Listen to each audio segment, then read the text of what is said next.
dangerous.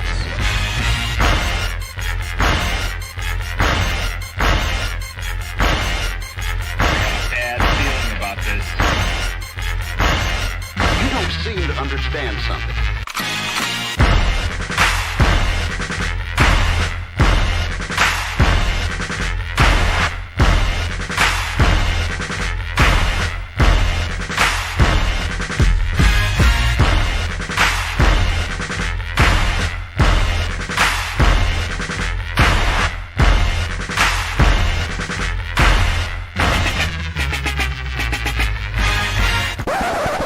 The thing that I like most about being a dad is that I see that I'm about to impact the world. Yep. What's up? It's your boy Humbledad back with another edition of Humbledad Podcast. Got a great show for you this evening. How do I know? Because we typically do.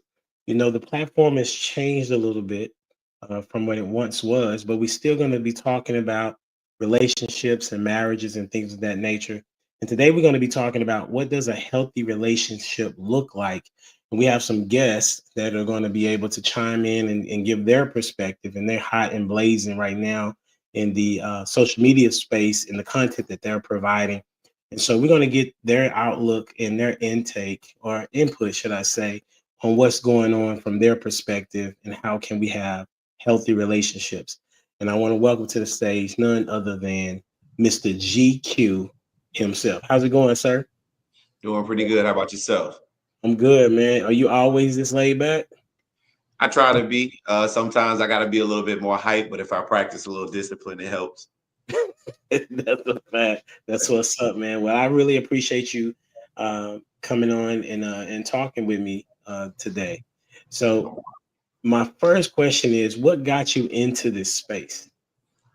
Oh, that's definitely personal. I don't mind sharing. So I got married at 19 to a woman I had known since I was 15 and had literally only dated for like 5 months. Wow. And then we got divorced 8 years later. Oh, man. Right. And I realized, during my healing process and learning a lot more about how relationships work, I kind of dove into like why my marriage failed. And so I just start amassing a lot of knowledge in different aspects of relationships. And then from there, I started like spreading what I knew and talking to people. And then before I knew it, I had a lot of people coming to me about relationship advice. Then it was random people coming to me with relationship advice, and then so on and so forth. And so it created a business that I still have to keep growing my knowledge on and all the different aspects. But yeah, man, it's just grown and took off from there. That's what's up. I appreciate you sharing that, because that is kind of personal, but that also allows other people to see why should they tune in and listen to you, right? Gives you kind of like a little niche or whatnot. So I would ask the question of, why would someone listen to your podcast? What would they get from listening to you all? So on my podcast, Talk Healthy Love, I have a co-host. It's T. And so during the whole thing that you're getting, first it starts off with a story about common things that people deal with. We like to think that our stories are different or that they're just unique. And to be honest with you, maybe the story is unique, but the problem still are very, very similar. And so with me and her, we get on there, we listen to the problems, we discuss them, and then we break down a healthier solution, because a lot of times we'll have the same problem in this relationship, and our friends have them, and we never can figure out how to do it. So the way we present the information and give you the solution, you take that away with actionable things so that you can accomplish a healthier relationship, if that's your goal. Bro, that is phenomenal, because that transitions me into my first absolute question that I had on the docket, which is, how would you describe a healthy relationship? Oh, okay. A healthy relationship is definitely one where you feel free and safe, and not necessarily that you're not vulnerable. You're vulnerable, but you don't feel vulnerable. You know, if you stand naked in front of a crowd, that makes you feel vulnerable. But when you stand naked by yourself in the mirror, you don't feel vulnerable. But yet you're in the same person, you're in this, but just a different space. So a healthy relationship doesn't just allow you to be you 100%, but allows you to grow and to heal and to prosper. It allows all these different stages with this person at any given moment, and you're never questioning their loyalty with you. So what? Oh man, it's so good. So I had several questions that popped up in my head. Because this is what I think. I don't know how true this is, but this is what I think. I think people have a hard time with the word growing, in the sense of that they feel like they're becoming different, and that feels weird to them. But you just said that the person should be able to grow within that relationship. So help me and help others understand why growing is good and may not necessarily be that you're changing for the worse. Does that make sense? Yeah, I get what you're saying. Growing is already an uncomfortable process, right? Because you're probably doing something, learning something, having new expectations, and it's new to you, and it's different from your norm. So even if you were by yourself in that aspect, like when you're on your way to healing, something that we recommend is like you go on a date by yourself, right? That means you go to a restaurant, you sit at the table, and you just enjoy your own company. That feels weird to people, but it is part of your growth.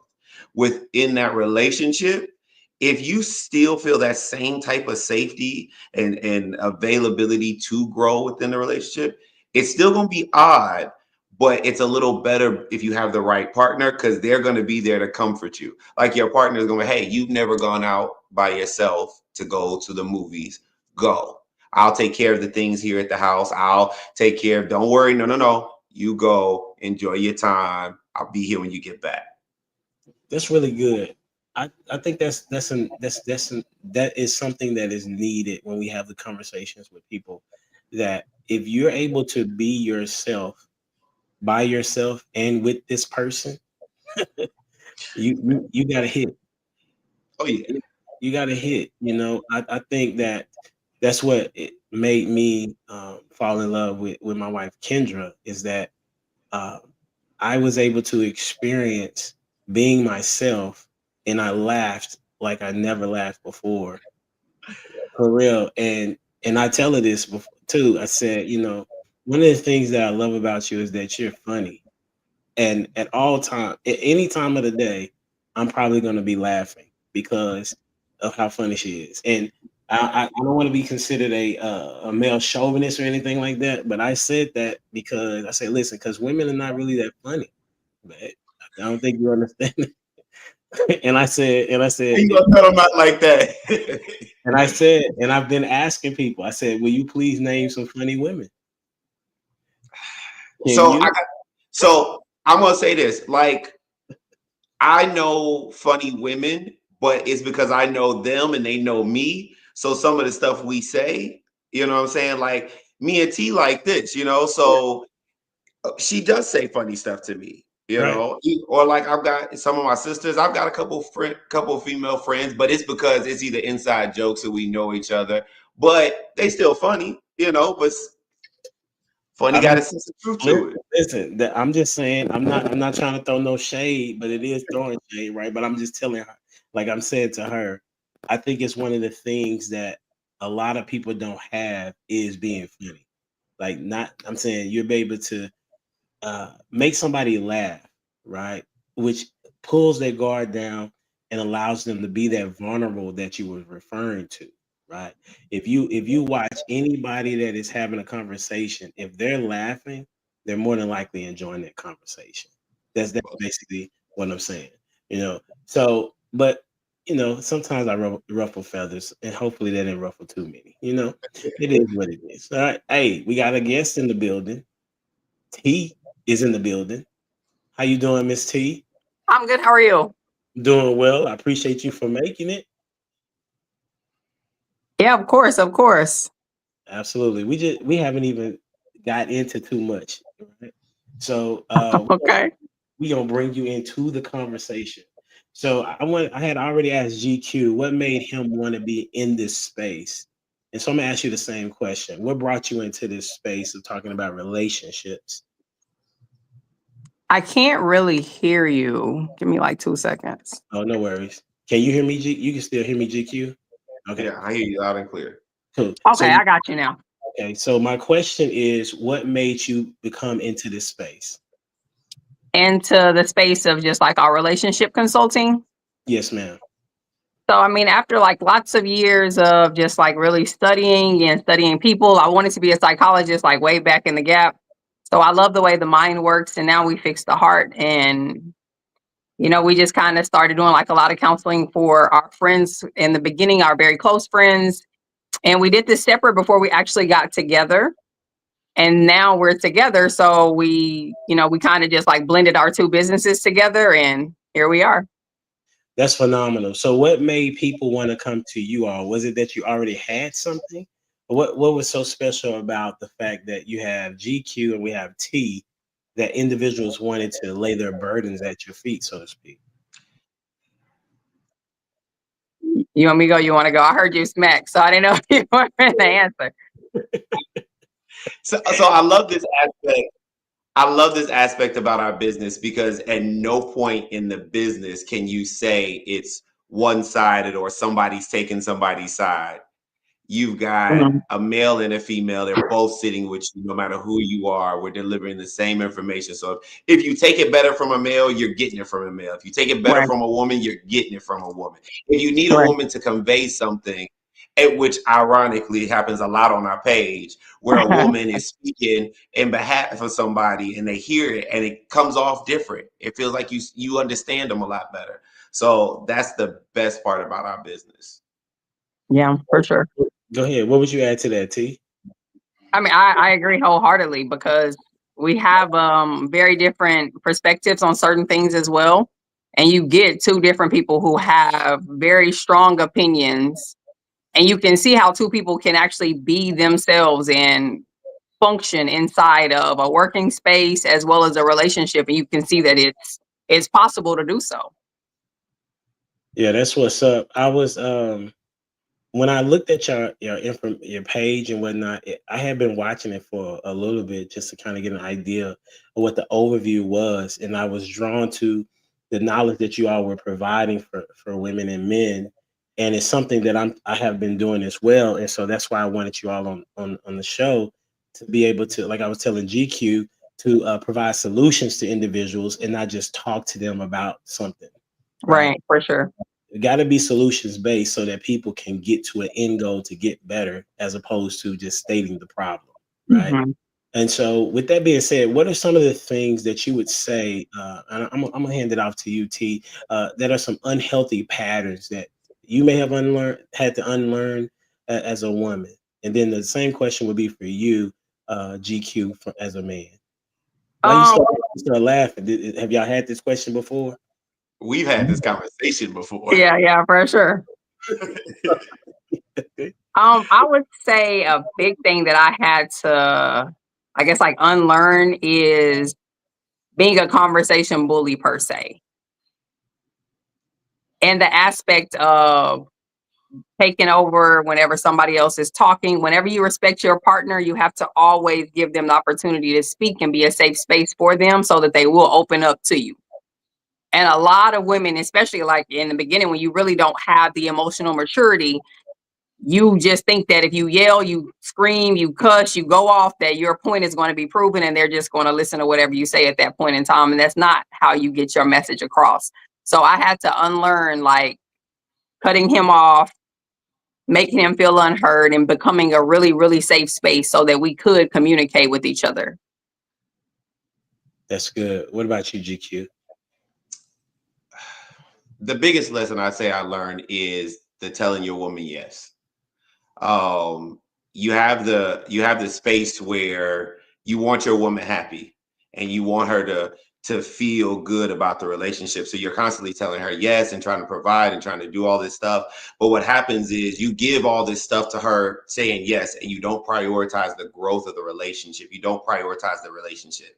And sometimes one side getting something they want does it fit the overall setting of the relationship? And I had to learn that sometimes you have to say no, not because you don't love the person, not because you don't want to see them happy, but because the relationship is the priority.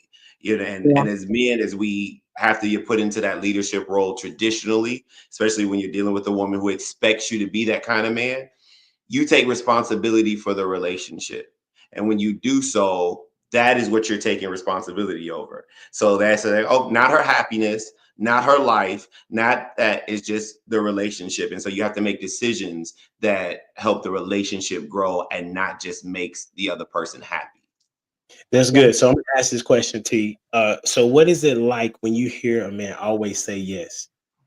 When they always say yes, no matter what, Yes, ma'am. I feel like I can run them over at that point because they always say yes. They become a yes man to me, and it's not a good thing because now I'm gonna get my way. Okay. So then on flip it. So how often is a no okay? A no is okay whenever it's necessary.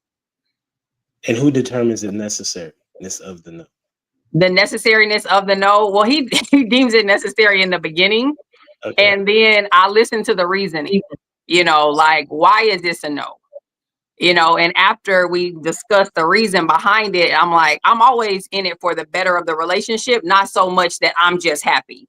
Because what's going to make us happy in the long run? How can we get to tomorrow? Like, not just right now. I got to figure out how we can get there. So in those moments when he tells me no, I'm like, okay, but why?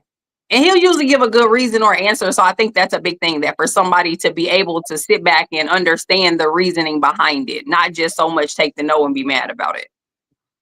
So what does it feel like to say no, GQ? Sometimes heartbreaking. Can you walk us through that? What you mean? Heartbreaking? So I told you, like, I love to see the happiness. I love to see the smile and things like that. So in those moments where I have to be like, no, and sometimes to my detriment as well, but it's one of those things that when you look at the long term of the decision, can I back this up? And a lot of what I look at is, okay, so if I say yes, we go this way. If I say no, we'll go this way. What does it look long term? And a lot of my decisions get based off of when the relationship progresses, I am now responsible for where it went based off of this decision I'm making right now. Mm-hmm. And so that's kind of how I keep my viewpoint, good, bad, or indifferent, of how I feel about the decision, if I see where it's going, and just keep that in the forefront.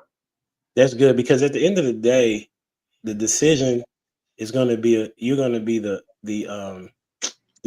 how would I say it? It's going to be your party, right? You're going to be a responsible party, regardless as if you go with the yes or the no, if it's her decision or not, right? So it's better to lean on the side of that you made a solid decision, young men, and if she doesn't like the decision, then you're going to have to make sure that decision is carried out very well.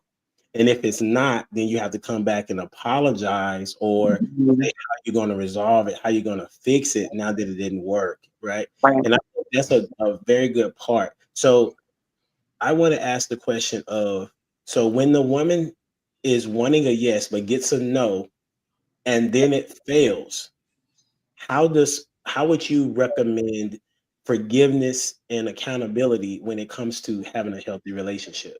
Does that make sense of a question? Mm-hmm. Okay. Who want to go? I think it's your turn, T. Yep. How does it? So for one, the fact that person can come to you wholeheartedly and be like, look, this was my fault. I'm sorry. I made the mistake. That's a big thing for a leader, because a leader has to be able to take accountability whenever they're wrong. And for me, that's huge, because a lot of people do not take accountability. A lot of people don't know how to say, I'm sorry. Hey, I messed up. They try to make you ride the wave instead of being like, hey, I made 2 left turns. Let's figure out how to go from here. And so for me, that's huge. You being able to say, I'm sorry, it like restores my trust in you, because being faithful to who I am, if you lie to me in those moments, I don't really fool with you no more. So you have to be able to say, hey, I'm sorry. Let's figure this out from here. Or I should have listened to what you said, your input. You were right. Whatever it takes in those moments. But now I know, like, we still in this together. I'm going to still trust that you're going to make good decisions for us because you knew when to come back to me and say, I messed up. Let's fix this.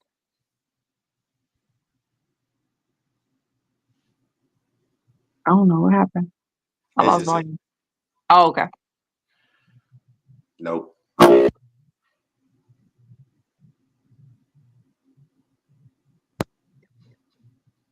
think Yeah, we Take can't hear you. right Oh, I there. can Can hear you hear you. me? Yeah, Yeah. technology. So it's on you, GQ. so. Earlier, remember I was talking about like in that space of vulnerability where you can grow. This is where that comes into play. Whenever you grow, you only grow from making a mistake. Nobody has ever grown from being successful. Why? Because you got it at that point. So with that being said, you got to be allowed to make a mistake. And then when you do make a mistake, you got to learn from it. You got to understand where it is. And sometimes that involves you going back to your partner saying, you know, how should I have done this? Like, what are your ideas on it? They're just that. They're a partner. If you play football and you throw the ball and you throw it wrong, or you cut left too early, or you cut right too far away, you know, you talk to your teammates about it and they'll tell you, you get back in there and you learn how to do it. You shouldn't treat your partner any different. They know some things. They may have been right. You know what? Maybe both of y'all are wrong. Now y'all both got to learn some stuff. It's a lot easier if one of them was right, at least, because now one of them got it. Now you got boosted up. So that's the space that you have to be able to do that, to grow, and that's only going to be done by mistakes. Did you want to add something to that, Miss T?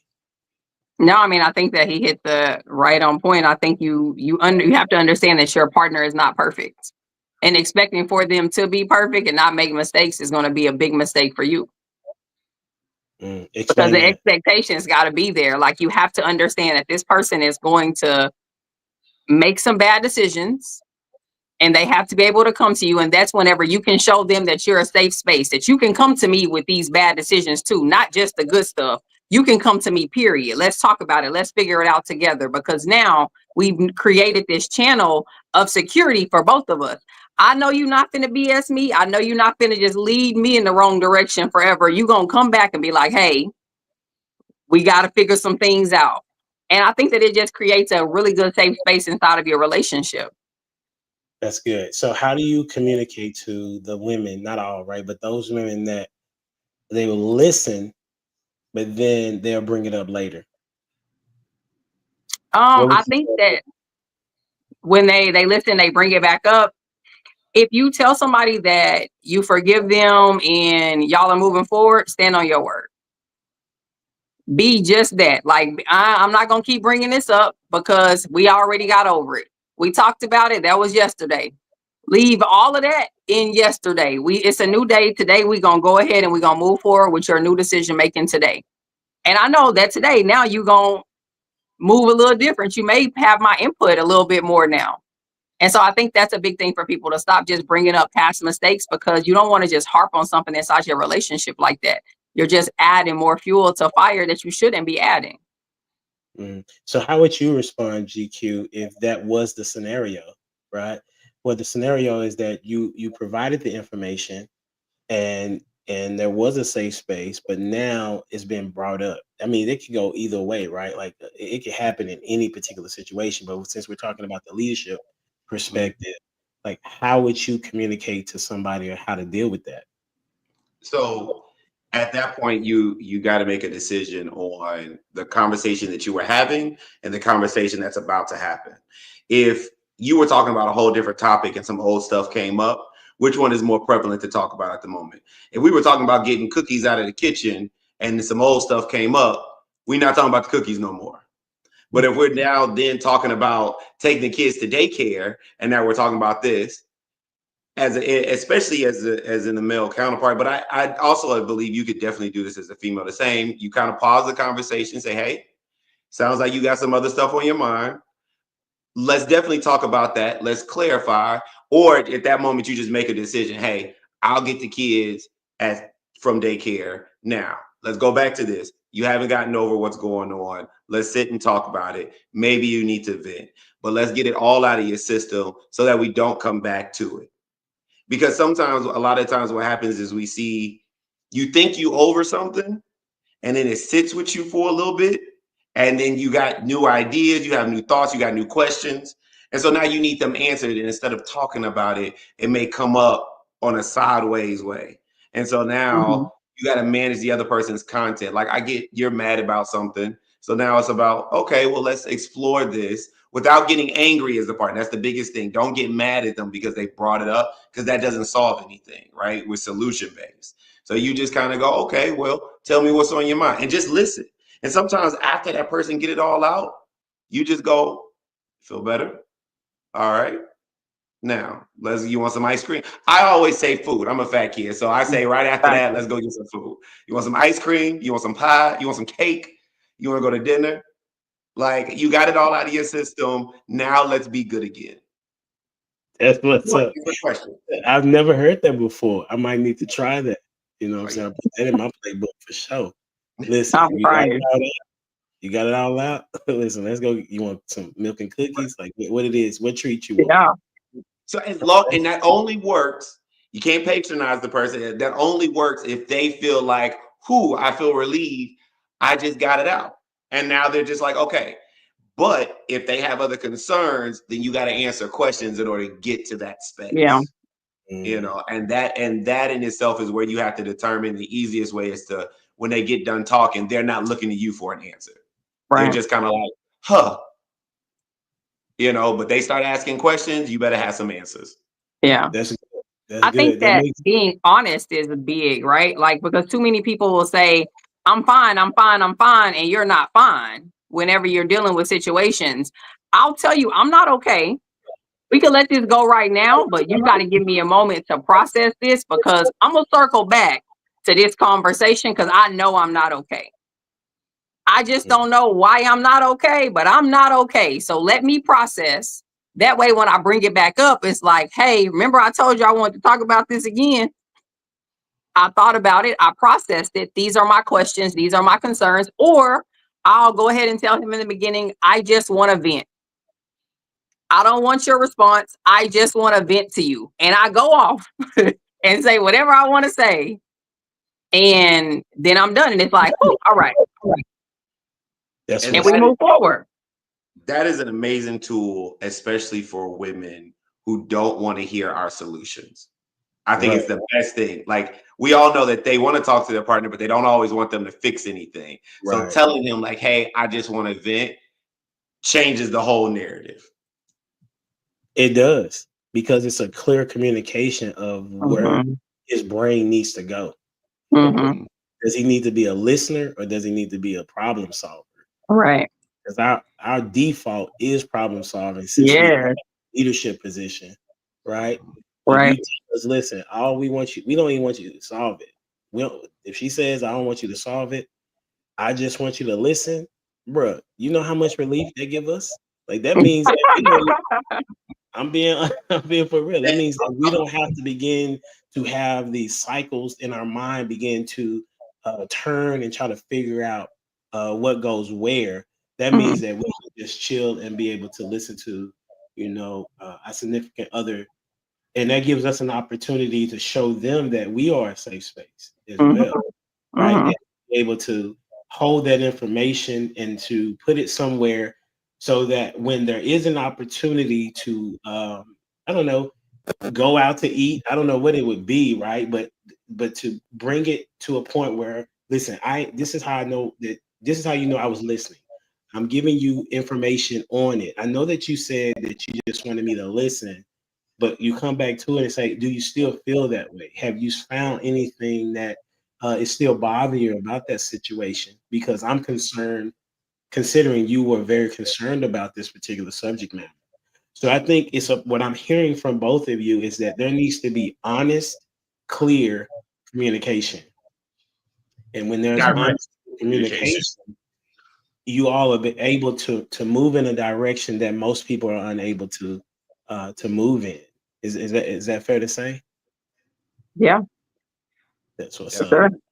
That's what's up. So now when we're talking about the things that we're saying, those things are very hard to do. They have to be learned, right? The communication and receiving what someone is saying. How do you believe, or what could a person do to get past the childhood trauma that brought them to this particular place of where they don't have those communication tools? Mhm. What do you recommend for them to do in that scenario? I You think it's want Well, kind of? you want to go? I'm making it this one. Go go. ahead. Let's go. So you pointed out that they don't have the skills, or that this is a learned thing that they have to do, or they have to get past some type of trauma, right? Yes, sir. Possibly. Possibly. All of those, right? All of those are very different aspects to what causes the same symptom, right? It's being unable to communicate directly with your partner. The problem with that is, and a lot of our basis of how we teach people and show people how to do things is we take skills that you already know and understand in different aspects of your life, and then we bring them over to this. And because they're all the same, how you communicate is how you communicate. Mhm. You know, how you walk to school is how you walk to your job, right? So people understand it. And in this aspect, if they have a friend that they know how to convey this message to, and what they're thinking and how to be clear and direct, then they can do it again. They can replicate it with somebody else. Now, this person may invoke a different feeling with them of less vulnerability, and that's more of the issue than it is the skill set. Now, if they have a trauma, then that sounds like they're carrying stuff from a past relationship over into this new one. Not to say it's not justified, but that's kind of what's happening. Okay. Because you could do it. You have done it. Now you just got to learn to do it with this person. That's good. That's good. So it's very much so what you're saying is that it's there. It's just a matter of how do you want it? That's almost what I'm hearing. Because How as to activate it. You got to learn. You learn to activate it. You know it's there, but because in your mind you're changing it. And we do this with certain things for some reason. If I put you in a truck and you've never driven a truck before, but you drive a car, all the principles are the same. Mhm. Right? But when you get in the truck, you think about it differently. Yeah. But it's not. The same person who gets that driver's license in a truck, they get it in a car too, you know? So it's about activating it and then just apply the application of the same principles. Mhm. That's good. What you wanted to add to that, T? I think a big thing is for people to actually heal and take some kind of accountability for the roles that they played in their own situations and their own traumas. Write that down. So whenever you start to sit back and you think about your last relationship, right? And you think about how hurt you are and how traumatized you are and how much bad stuff happened to you in that relationship and how you was lied to and cheated on, and you start to think that this person just ain't it. You have to think about, did you do everything that you could have done to be the best you that you could have been inside of that relationship? What are things that you did that you could have just walked away in those moments? Why did you stay so long? What pieces of you are hurt to that level that you stayed inside of a relationship where you were being hurt back to back to back to back? Now you need some time to sit by yourself, take accountability, and begin to heal before you hop into any other relationship. Because you can't learn to communicate with somebody new whenever you're still dealing with the same you that was dealing with this old person. That's why a lot of people keep dating the same person over and over and over again. They never heal themselves before they get with the next person. Now it's everybody I've ever dated is a narcissist. Well, how are you continuing to date this same kind of person over and over and over again? So you definitely got to take some time to heal before you move forward. And a big thing that y'all gonna be able to do is purchase our book about healing that's about to drop called Me Before We. You have to get you together prior to you getting with your person. You need to be the best version of you before you become a we with somebody else. Because now when y'all get together, y'all gonna rock out. But while you still hurt by yourself, you just gonna hurt them too, even if they're whole. You're gonna drag them through the mud, and they're trying to be there for you because they love you. You got to get you together first. And too many people are tired of, like, too scared to be alone. They tired of being by themselves. I want my person. And you've been by yourself for 2 weeks. Sit by yourself. If you can't sit alone with you, why do you think somebody else should sit with you? Your own thoughts scare you, but you want to share them with somebody. Definitely gonna terrify them. You know, you got to sit back and really heal before you try to move forward. That's the best way to get over trauma. Because whenever you start digging into Pandora's box to get over this trauma, it's going to get deeper. And you may need to actually be by yourself to process these feelings and these emotions, especially when you start dealing with like childhood trauma, because we put so much stuff in the back of our mind that we don't want to think about, and life be life. And so you're not dealing with it. But when you get by yourself and you start to heal, you're going to dig into that box, and all those little pieces of you going to start to come out. Do you really want to be inside of a healthy relationship while you're trying to deal with this? A lot of people can't handle it because you don't know what kind of mood you're going to be in. And you need to really sit down and just take accountability for yourself, heal, get yourself together before you get into another situation. That's really good. Before I ask the next question, I want to know, where does this passion that you have, T, come from? Because when I look at the video, it could come off as you're just trying to teach, right? You're trying to get a message. But when I'm listening to you, I hear the teacher in you, like the teacher. So where does that passion come from? You know what? That passion comes from, I want to see healthy love, period. I want to see women be the absolute best versions that they can be for their person.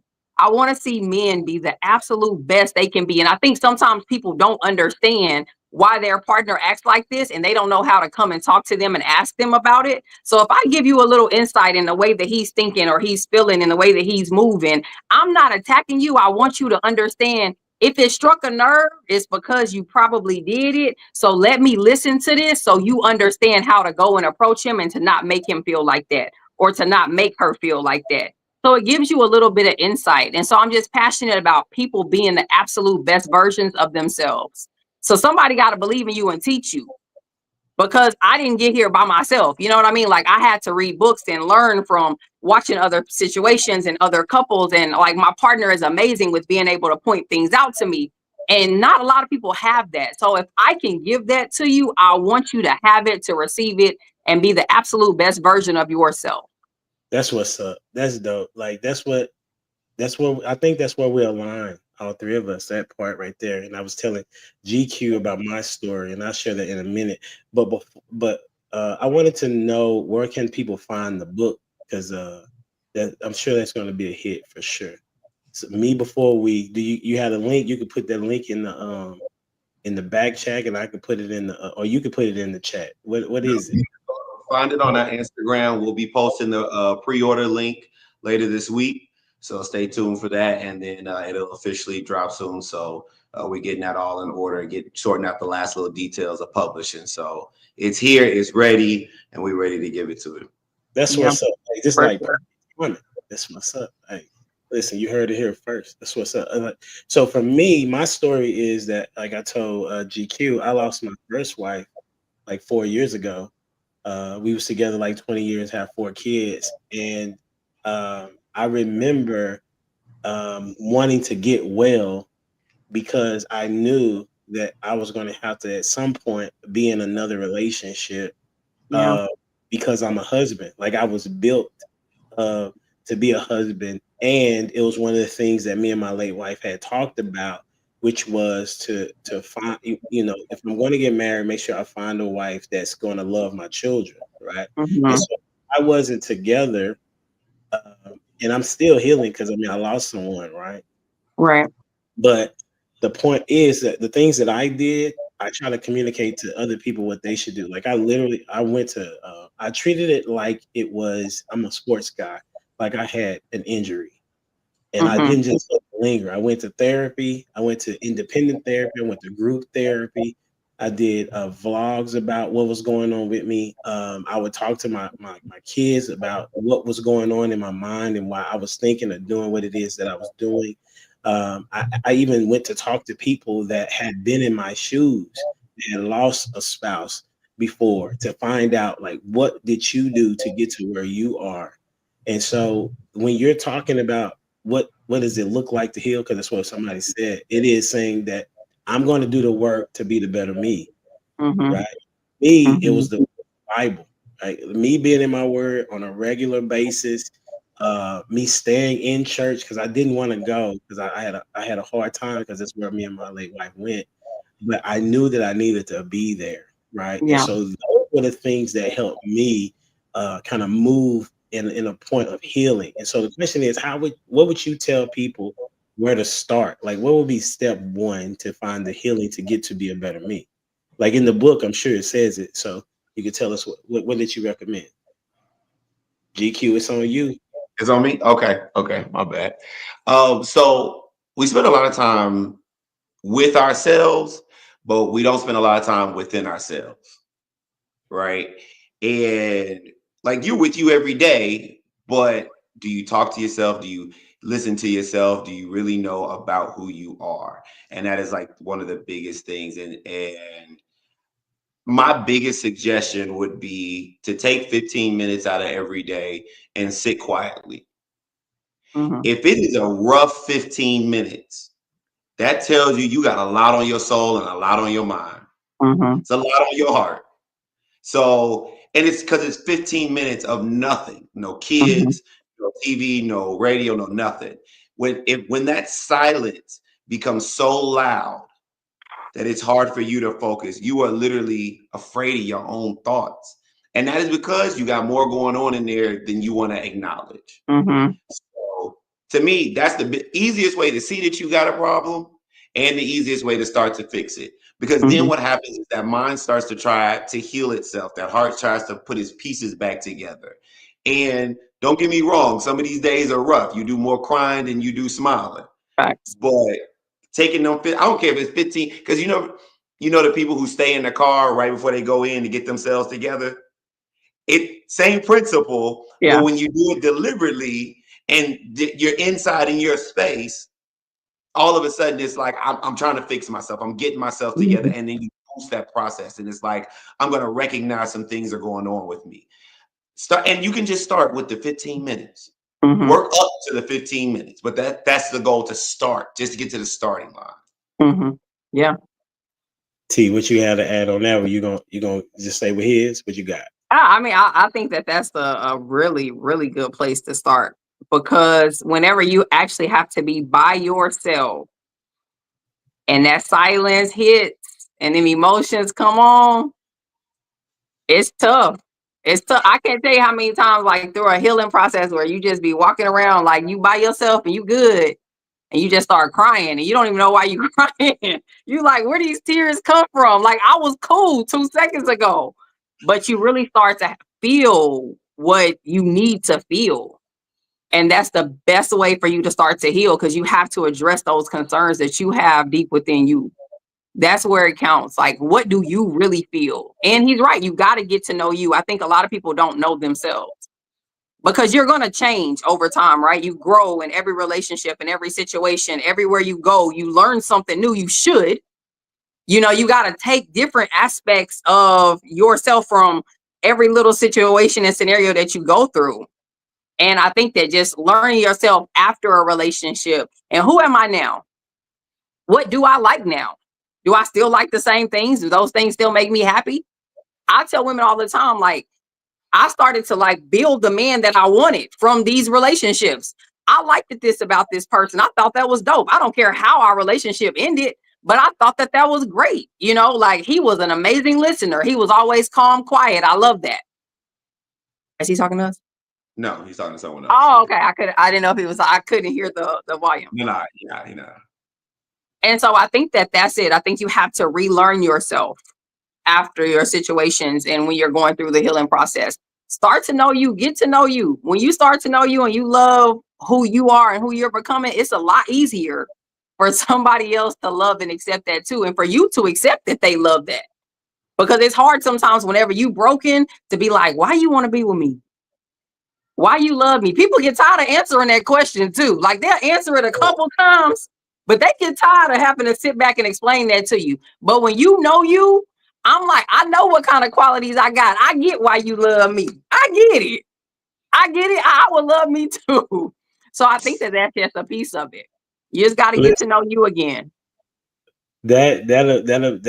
That can preach as well as be put on a shirt, right? I know why I love me. You know what I'm saying? I know why I love me, and I see why others love me too, and I see why you rock with me. That's a Yeah. really good place to be.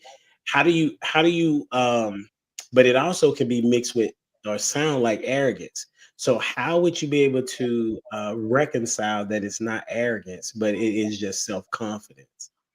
Well, I mean, everybody takes the time to love themselves, Yeah. right? That you want to love yourself and you want to be who you are.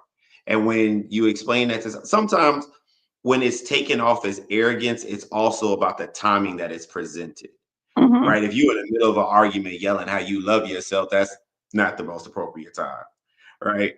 But somebody that's sure about themselves, confident about themselves, you ain't got to tell everybody about that. When you behave in a manner, when you take care of yourself, when you talk about certain topics to yourself, it kind of resonates with people like you love yourself, you're okay with yourself. You know, it's certain aspects that we do that let other people know they're not feeling themselves. They doing this for this. They doing this for this. So it's not really something that has to be reconciled if presented in a non-arrogant way. Mhm. For sure. For sure. What you had? Did you have something to add to? Or you good? I think that a big thing that distinguishes the arrogance and confidence is when people are kind of arrogant, they'll continue to let you know, like, you will never find another me. I'm the best you gonna get. They're very arrogant about themselves, right? And I'll never say that. I'll never tell you that you won't find another me. Because do I think you could go find another girl tomorrow? Yeah. But I'm very confident in she gonna have a hard time replacing what I brought to your life. The piece that I brought to you, she gonna have a hard time because I focus on being the best partner I can be and not so much of I'm just a baddie out here. Mm. So I think when you're just confident in who you are, it just kind of shows. You don't have to constantly remind that person how great you are. They gonna see it in your everyday actions. And you just gotta feel that deep within you, and they gonna see it. They gonna recognize it. Watch. And I most like that. people No, you're good. Go ahead. This about y'all. Yeah. who do that have to constantly validate it, they're not validating it for the other person. They Mhm, validate it for themselves. It's because mhm. they feel replaceable that they're like, you ain't gonna find nobody. Like they're trying to remind themselves that they're worth something, trying to remind you. And Yeah. it don't work that way. Mm-mm. That's good. I think it's also, if I had to add, I would say that the confidence that you are sharing is that this is for you anyway, right? How yes, it's for me to be great, but I'm being great and becoming more of who I am and supposed to be so that it's better for us, right? So Mhm. I have become this person that I like myself. I know my strengths and my weaknesses. I know my triggers. I know how to respond to those. And I'm doing it for us. That's how I know that I've become a better me because I can recognize those things. And I am trying to not have as many arguments. And even if we do, I know how to have an argument or a disagreement whenever that comes about. And so when I hear what you all are saying, I only ask the question because there are some people that say what you all said, right? That you ain't gonna never find another like me, right? You know, like they're on Aladdin or something, right? So I'm saying that people need to understand that when you are making yourself better, it's not going to just be for you. Like from a biblical perspective, the reason why we go through things, through trials, is not for us. I mean, it's to help us, right, to see who God is and how we can become better as a result of His grace and His mercy, but also to help other people. Similar to what you were saying, GQ, you talked about, your past relationship and how that literally turned on some things for you to be able to help somebody else. But when you're going through that season, it don't look like that's what's going on, right? Mm-mm. but just No. know at some point in time that this should be a learning experience, and that you don't do what T says, that you fall back in the rut of dating the same person that you said that you disliked, right? So Mhm. I think that's really good. I'm really appreciating this. What is the name? I know the name you told me, but I want y'all to tell me again about the name of the show. What time does it go come on? How can people watch the show and things of that nature? So it's Talk Healthy Love. The old seasons are under Talk Game, but we've rebranded to be more specific to Talk Healthy Love. And the next show will drop in 2 weeks on Tuesdays. They drop at midnight Tuesday. Mhm. So whenever you wake up that day, they'll be available on YouTube. You can find the link within our Instagram as well. So the next season coming soon. That's what's up. I like that. Okay, so Tuesday. So y'all had, you said, how many seasons have you had? This will be our third. Mhm. How many episodes in each season? We've helped about 15 people per season. Yeah. What's up? So give me something that because I think you was telling me about how y'all open up the scene, right? Give me a story that you was like, this just could not have been real. Morning the mystery. What is it? Yo, that was crazy. Our story, Morning the Mistress. Oh, okay. So basically, husband and wife go to a funeral. She goes with her husband because it's his coworker who has died. But he cutting up. He boo-hoo-hooing. She confused, like, why is he this hurt? He then tells her that this was his mistress. And not only was this his mistress, she was pregnant with possibly his child because she had a husband herself. But the worst part of it was he was mourning inside their home. He crying, waking her up in the middle of the night because he missed this other woman. He didn't quit his job because he don't want to go there because she's not there no more. And this woman was trying to figure out what she should do. Like, how can she comfort him while dealing with her feelings because she hasn't been able to express it. She's mad that he's cheating on her. Like, this is her husband, but he's in the middle of mourning and he doesn't want to go to marriage counseling right now. He wants to go to grief counseling. Yeah. It was a whole situation. I was like, baby, you wake me up at 3 o'clock in the morning about another female. Go ahead and pack your bag for me, big dog. Go ahead and pack your bag. As a wife, that is what you would call Phenomenal. amazing criteria. That she is still looking to try and comfort someone who's done her wrong for no other reason than she said, I'm going to be with him and stick it through thick and thin. This, that thin. She was in it. Okay. This was super thin. Ooh, and you know what? I don't know if there are many. Let me rephrase that. I know there are not many people who would have dealt with half of that. And she was asking for advice about how, what should be her next steps? How can she help him, or should she leave? Like, usually this isn't even a question for most people, but the fact that she is asking for direction. Yeah. Because now she's the sole provider too. Like, she was responsible for all the bills because my man just decided he needed a moment. Now he ain't got no income, no job, and he living off you after you find this out.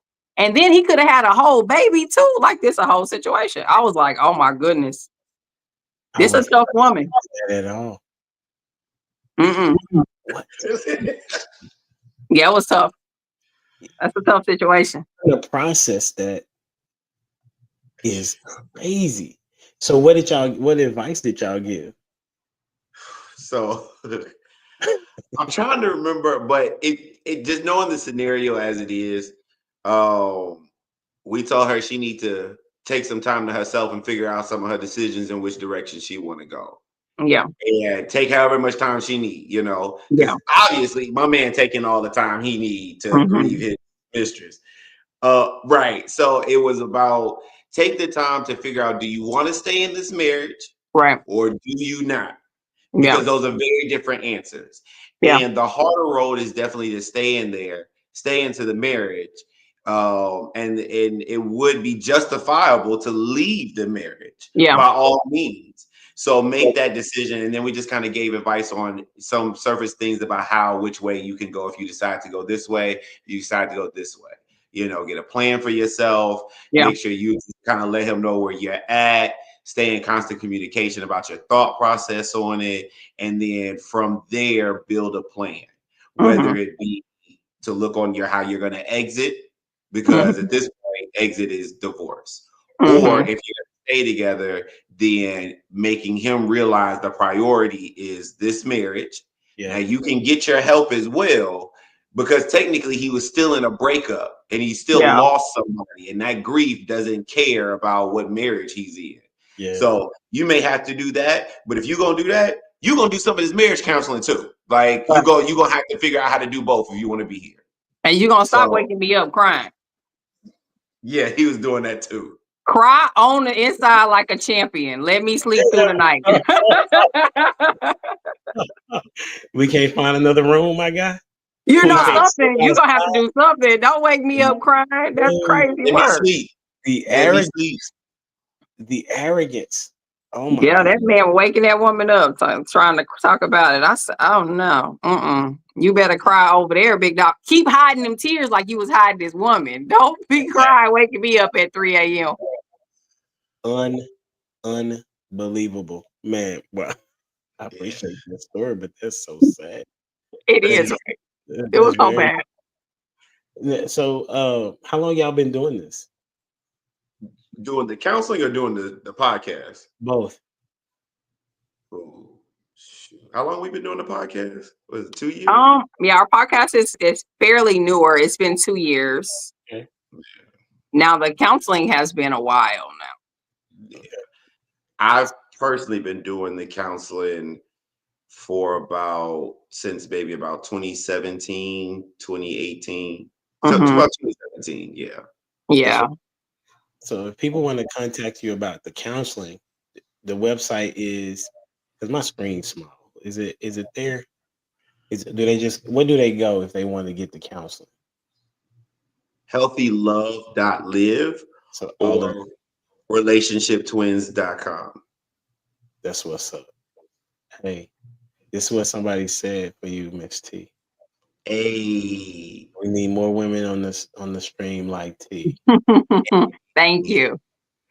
That's what's up. Hey, shout out to Miss T.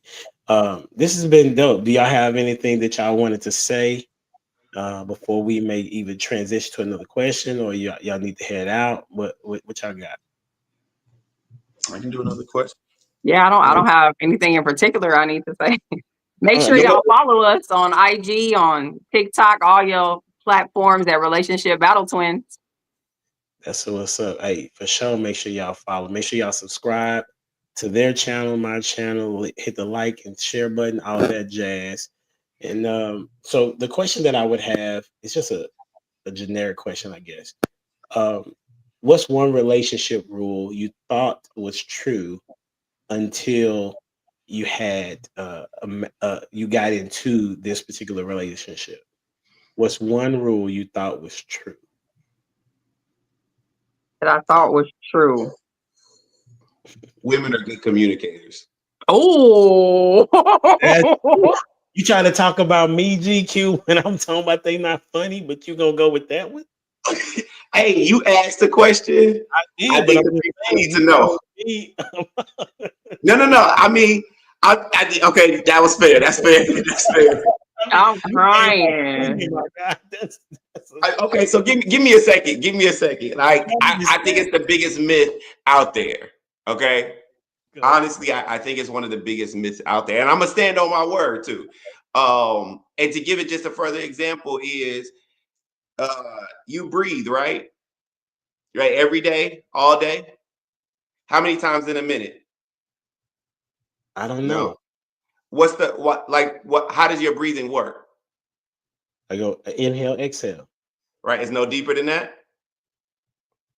It depends on the situation. Okay, so let me put it this way. You breathe every day since the day you were born, right? You do it a lot, is my point, right? You probably breathe from 12 to 24 times a minute. And the way it works is your diaphragm sinks. opens up your lungs, and then like your alveoli trap the air in as you inhale, and it gets into the blood cell, and yada yada yada. Right. Yeah. My point is simply, just because we do something a lot doesn't mean we're good at it. That's wrong, bro. Doesn't mean we understand it. Doesn't mean that we have mastered it just because we do it a lot. You put right that together so well, my dude. So, the point is, like, communication is like any other skill. You may have one aspect of it down, but it doesn't mean that you have it. And it's a person to person basis. You don't tell somebody like one gender can run really, really fast. It doesn't work that way. It is literally a person to person, and a person who is taking the time to know themselves. A person is taking the time to know their communication style, which we actually are dropping a quiz on that so people can figure that out coming in maybe about another month. We're working out some of the details and putting it on the site, but you get to learn your communication styles. But in doing so, you figure out how you communicate, not just with your partner, but with yourself. Because we don't always talk to people like we talk to ourselves. Yeah, facts. And so, like I said, it's a lot more to it. But that was one thing I grew up believing. And then, nope. And you learned that in this relationship? Not in this one.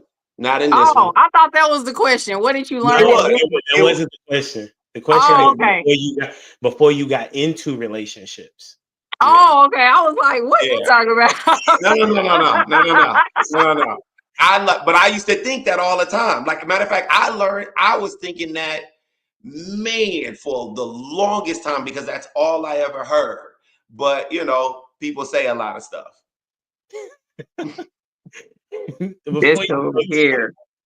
Before you go, T, I'm learning a little bit about you all, because obviously it's my first time I met y'all. So what I see that GQ likes to do is he's a storyteller, but he likes to be able to paint the picture with I would say a parable, if you will, to make sure that the person is equipped enough to receive the message that's about to come. Is that fair to say? And T is the individual that's gonna shoot you straight. She don't really need to provide you any pictures. She's just gonna tell you exactly what it is that she's seeing, in very direct and assertive in that way, with all love and care. Is that fair to say? Yeah. Did I miss something? No, that's pretty accurate.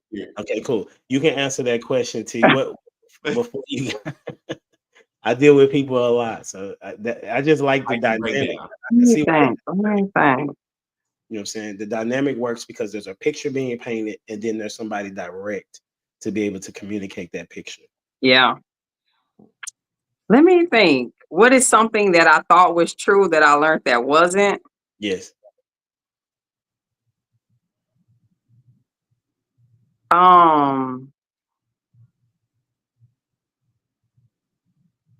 That all men are not emotional. Like, they don't cry. Like, men are not supposed to cry. Okay.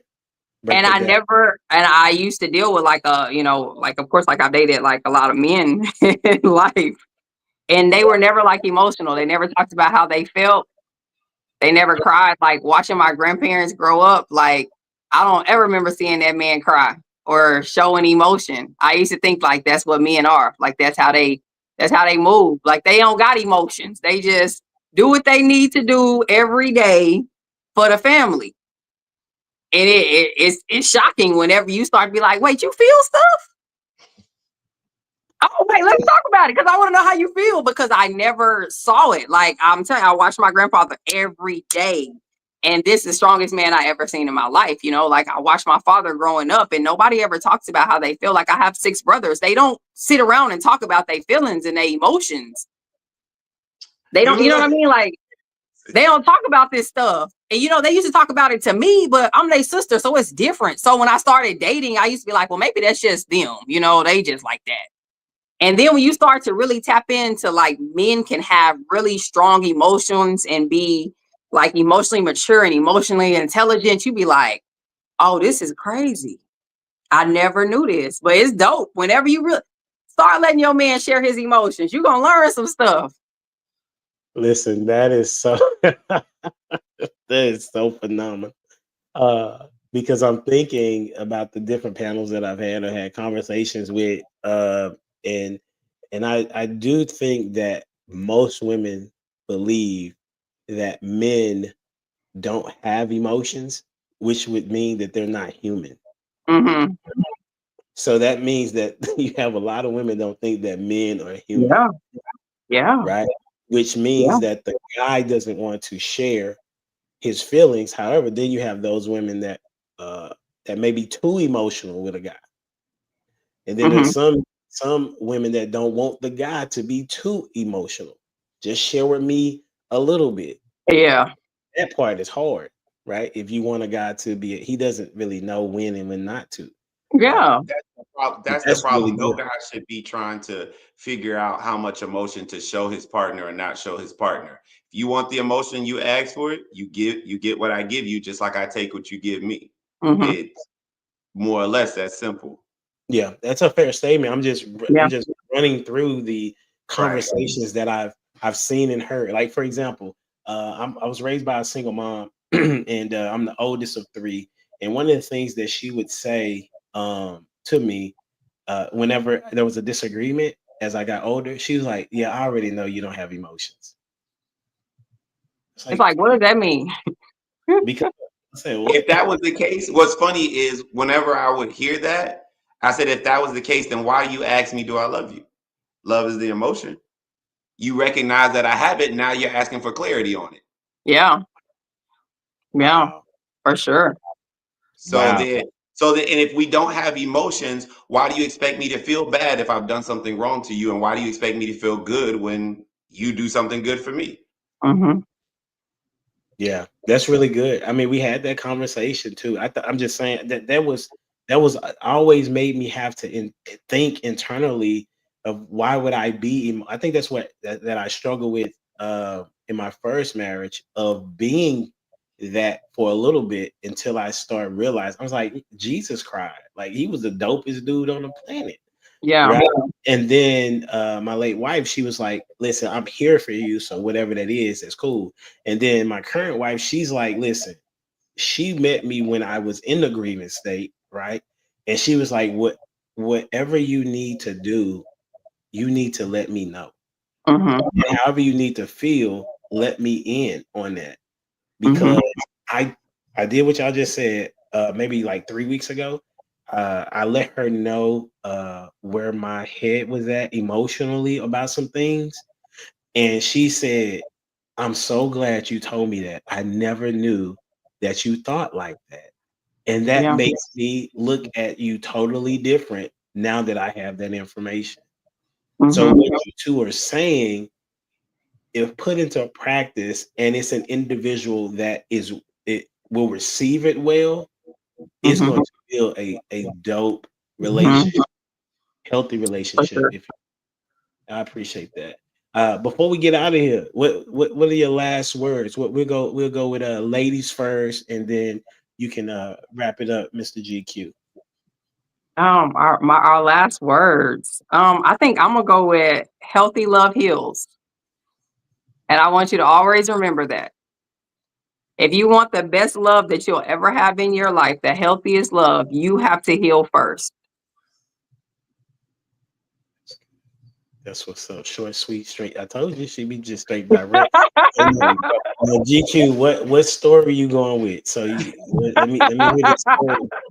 Nah, it's nothing like that. I would like to let the people know that we do this because we want strong family bonds, and the best way to build a family bond is starting at the foundation, and the foundation is the two people who create the family, and those two people are the people who've gotten involved with one another to create the family. So that is what we in this for. That is why we do this. That's why we're here. And if you got stories, send them to the IG. If you don't want to talk to us directly, we'll put them on the show. We'll give you a little quick, figure out how to do it. And then we'll put it on the show. We'll even give you something deeper on there. And if not, if you really got like a problem or a session or you need something, we do consultations for free, 15 minutes. We'll figure out what's going on with you, and we'll really sit down to help you get through your problem, because our purpose for this is to fix the family foundation. That's what's up, man. Ain't nothing like having a dope foundation because it's Yeah. all the way up from there for sure. This has been a dope episode. I knew, well, I typically do. That's the arrogance in me for sure. I love that. Because God has definitely showed me. This is what's crazy. Shout out to my mom. Even though she said that thing, the one thing that my mom did for me was tell me always ask questions. If I don't understand something, ask questions, not knowing that it would bring me to a point of where I'm interviewing people and having them answer questions to help me and to help others. And so that's what we do here on the Humbledad Podcast. So this has been really dope. Don't forget to like, share, subscribe to my channel and their channel. This has been brought to you by Glenn's Houses. If you're in the DFW area and need a real estate agent, come holler at your boy. Hey, until next time. And if y'all want to meet in the back chat, we can. If y'all got to go, I'm cool with that. I understand. But until next time, we out here. Deuces. Peace.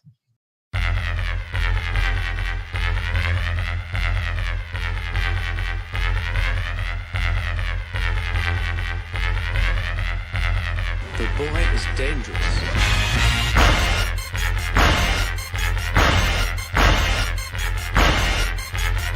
Bad feeling about this. You don't seem to understand something.